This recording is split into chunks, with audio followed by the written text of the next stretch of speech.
Hey agents, Brenon here with Property Sellwise.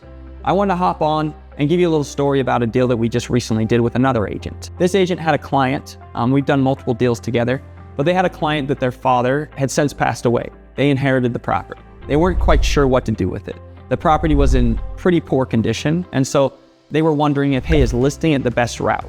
Is having to do some fix-ups? Are we gonna be selling to an investor anyways on the open market? The agent knew Property Sellwise, and they knew how we worked. So what they ended up doing is they gave us a call and they talked us through the situation.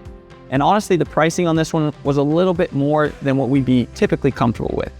But what we were able to do is structure it in a sense that we could really, at the end of the day, take care of their client and give them what they wanted to be able to accomplish everything that they needed. Pricing came in a little bit higher, but we were still able to perform on that.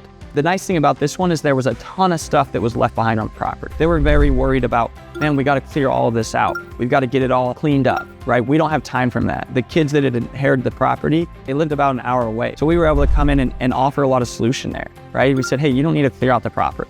You're not having to do any cleaning, none of that. You know, you can come to the property, take anything that you want, but any of those items that you don't, you can leave behind, right? So with Property Sellwise, we're really working with sellers and also agents that have sellers that really have situations that just make more sense for an investor. We're not always the right fit. I think investors get a bad name. Some investors are trying to go and really not help understand a seller's situation, right? They're just trying to press everyone to sell me their house.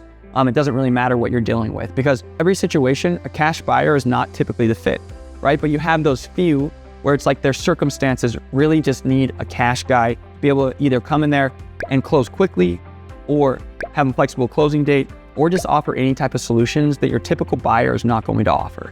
So I just want to come out here and say that Property Sellwise has dealt with every situation under the sun. We're very good at dealing with any type of seller and also coming and thinking outside of the box. So if you've got a situation that is potentially, something that you're like, man, I just don't know how to deal with this, even if you want insight, we're happy to chat, happy to see what we can do, and happy to see how we can work together so your seller gets taken care of and you also get taken care of as well.